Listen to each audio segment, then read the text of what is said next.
दिल्ली से हमारे सहयोगी नमित हमारे साथ लाइव जुड़ रहे हैं। नमित, जिस तरह से आज भारत बंद का आह्वान किया गया है, एससी एसटी में जो फैसला सुनाया है सुप्रीम कोर्ट की तरफ से, लेकिन लगातार इसका विरोध भी किया जा रहा है क्रीमी लेयर को लेकर के, और इसके साथ ही जो तमाम पार्टियां हैं, विपक्षी पार्टियां हैं, वो इसका समर्थन भी कर रही हैं। कांग्रेस के तमाम जो नेता हैं वो भी समर्थन करते हुए नजर आए, और इसके साथ ही और भी आरजेडी ने भी अपना समर्थन दिया, बसपा ने भी दिया, भीम आर्मी ने भी दिया। इस वक्त जब भारत बंद है, आप राजधानी दिल्ली में मौजूद है, किस तरह की तस्वीरें और क्या कुछ जानकारियां? देखिए, बिल्कुल एससी एसटी कोटे को लेकर सुप्रीम कोर्ट का जो फैसला आया था सब कैटेगरी और क्रीमी लेयर को लेकर, उस फैसले के खिलाफ ये जो भारत बंद का ऐलान किया गया था, उसमें अगर हम देश के राज्यों की बात करें, जिसमें हरियाणा की बात करें, मध्य प्रदेश की बात करें, उत्तर प्रदेश की बात करें, इसके साथ साथ सबसे ज्यादा जो असर है वो राजस्थान में देखने को मिल रहा है, जहां पर 5 जो इलाके हैं उनसे अलग ज्यादा जो कर्फ्यू लगाया गया है। इसके अलावा अगर हम बात करें तो जयपुर समेत कई ऐसे इलाके हैं जहां पर स्कूलों को बंद किया गया है कानून व्यवस्था को देखते हुए। हालांकि अगर हम समर्थन की बात करें तो बीएसपी ने इस पूरे भारत बंद को समर्थन किया है। इसके अलावा आरजेडी की बात करें या फिर भीम आर्मी चीफ चंद्रशेखर रावण ने भी इस पूरे भारत बंद का समर्थन किया है। साथ ही साथ कांग्रेस के भी कुछ नेताओं ने इस भारत बंद का समर्थन किया है। निश्चित तौर पर बात करें, देश के कई ऐसे राज्य हैं जहां पर आज जो इमरजेंसी सेवाएं हैं उन पर भी खासा असर पड़ सकता है। हालांकि पुलिस ने पहले से ही व्यवस्था कर रखी है, प्रशासन जो है पूरी तरीके से अलर्ट पे है, चाहे वो राजस्थान की बात करें, हरियाणा हो या फिर उत्तर प्रदेश हो, क्योंकि एससी एसटी एक्ट कोटे से जुड़ा हुआ मामला है। ऐसे में आदिवासी समाज और जो दलित समाज के लोग हैं वो आज सड़कों पर हमें प्रदर्शन करते हुए दिखाई देंगे। नमित, जिस तरह से आपने तमाम बातों का जिक्र किया, एक बार विस्तृत तौर पर समझाइएगा कि किस वजह से, क्या कुछ मुख्य वजह है जिसकी वजह से ये पूरा प्रदर्शन किया जा रहा है, विरोध किया जा रहा है और सुप्रीम कोर्ट के फैसले को पलटने की मांग की जा रही है? देखिए, दरअसल एससी एसटी एक्ट के कोटे के अंदर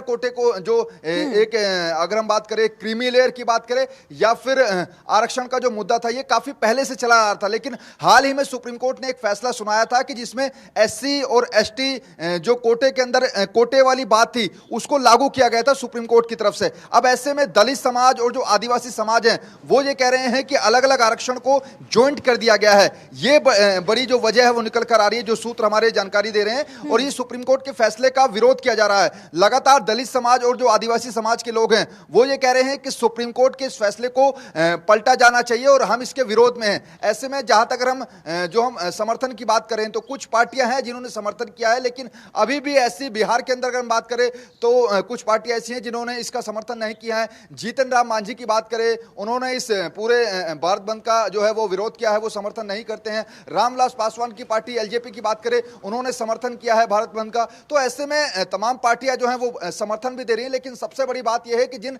राज्यों के अंदर भारत बंद का असर देखने को मिलेगा वहां पर आज दिन में लॉ एंड ऑर्डर की स्थिति ना बिगड़े, इसको लेकर कल देर रात से ही जिन राज्यों के अंदर ज्यादा असर भारत बंद का देखने को मिलेगा वहां पर प्रशासन ने कई जगह धारा 144 भी लागू की है। नमित, इसका भी जिक्र कीजिएगा कि आज क्या कुछ खुला है, क्या कुछ बंद है? देखिए, दरअसल जो इमरजेंसी सेवाएं हैं, चाहे उसमें सब्जियों की बात करें, दूध की बात करें या फिर राशन की दुकानों की बात करें, उनको खुलने की बात कही गई है। जो दलित समाज और जो आदिवासी समाज के लोग हैं उन्होंने कहा है कि हम इमरजेंसी सेवाओं को रुकने नहीं देंगे, यानी कि जिन राज्यों के अंदर ये भारत बंद होगा वहां पर इमरजेंसी सेवाएं तो खुली रहेंगी, लेकिन इसके अलावा बाकी पब्लिक ट्रांसपोर्ट की बात करें तो उस पर पूरी तरीके से पाबंदी रहेगी, पब्लिक ट्रांसपोर्ट नहीं चलेंगे। इसके अलावा स्कूल कॉलेज जो है वो पूरी तरीके से बंद रखे गए हैं लॉ एंड ऑर्डर की स्थिति को देखते हुए। तो ऐसे में जैसे मैं बार बार कह रहा हूं, हरियाणा, उत्तर प्रदेश और राजस्थान, इन 3 राज्यों में अलर्ट किया गया है कि यहां पर अगर जरूरी ना हो तो फिर आप घर से बाहर ना निकले, क्योंकि जयपुर के अंदर खासतौर पर मैं जिक्र कर रहा हूं कि 5 से ज्यादा स्कूल जो हैं उनको पूरी तरीके से क्लोज रखा गया है, ताकि अगर प्रदर्शनकारी उग्र होते हैं तो फिर लॉ एंड ऑर्डर की स्थिति ना बिगड़े, इसीलिए इसे स्कूलों को बंद किया गया है। राजधानी में पुख्ता इंतजाम भी होंगे, किस तरह की पूरी तैयारियां हैं प्रशासनिक, एक बार इसका भी जिक्र कीजिएगा नमित।